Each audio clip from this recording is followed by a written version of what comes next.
Salam sejahtera buat kita semuanya. Perkenalkan, nama saya Farida Romaulina Purba, NIM 501222301.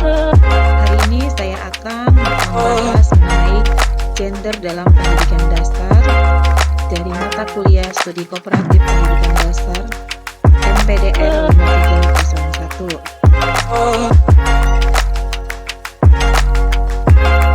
Adapun yang akan saya diskusikan adalah dari judul artikel analisis tingkat resiliensi akademik berbasis gender siswa kelas 5 SD di Pekanbaru,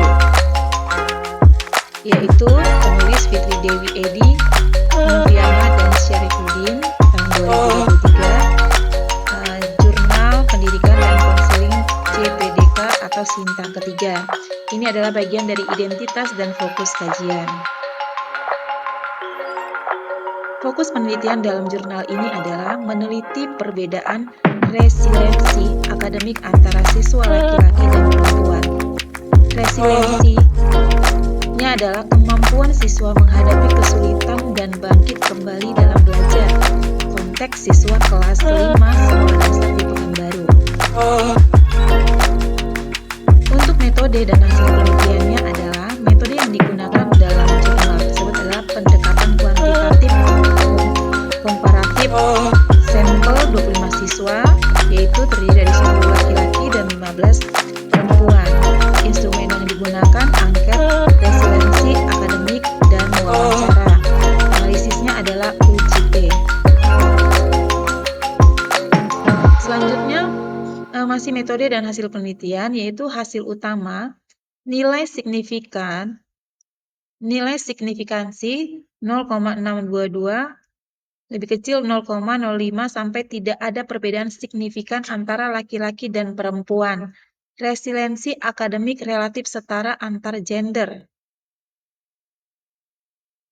Untuk pembahasan dan implikasi, di sini makna dari hasil adalah gender bukan faktor utama perbedaan resiliensi belajar. Ketangguhan belajar lebih dipengaruhi oleh dukungan guru dan orang tua, lingkungan kelas yang aman dan inklusif, dan guru tetap perlu menerapkan pendekatan responsif gender untuk mencegah stereotip. Jadi benar dikatakan bahwa gender itu bukan faktor utama perbedaannya, melainkan tadi dari siswa sendiri, ketangguhan dia dalam belajar, kemampuan dia dalam menerima pelajaran, dan lain sebagainya.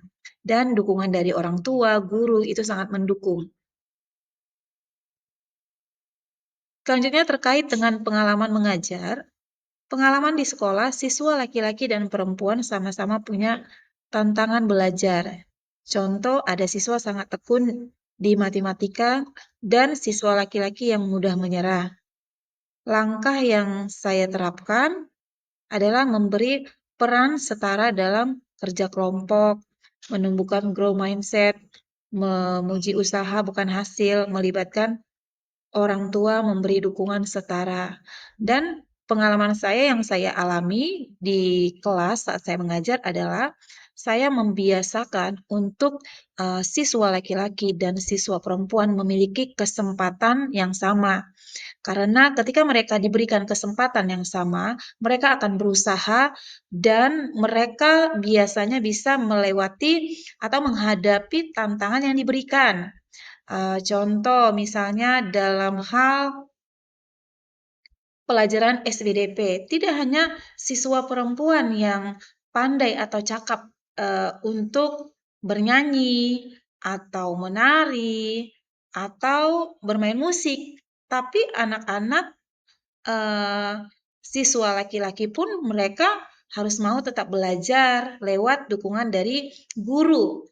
Saya selalu memberi motivasi bahwa mereka bisa meraih apa yang mereka cita-citakan ketika mereka memiliki kemampuan dalam diri mereka masing-masing, yaitu tugas saya adalah memotivasi mereka agar mereka berani mencoba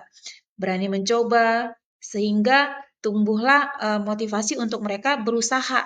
Ketika mereka mencoba, mereka akan bisa melakukannya, dan ketika mereka dapat melakukannya, mereka akan enjoy melakukannya, seperti itu. Inilah yang saya lakukan saat saya di kelas. Langkah-langkah yang saya terapkan memberikan peran setara dalam kerja kelompok. Contoh, dalam kerja kelompok tidak selalu laki-laki yang saya berikan kesempatan untuk menjadi ketua kelompok. Saya juga memberikan kesempatan kepada siswi perempuan agar mereka dapat bekerja sama dalam memimpin kelompok tersebut. Seperti itu.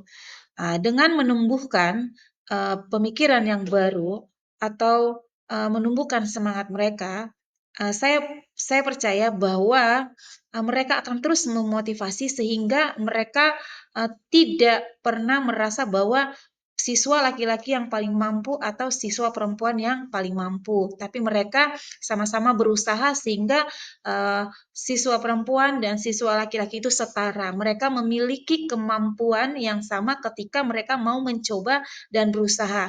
Inilah yang sering saya lakukan di kelas saat saya mengajar.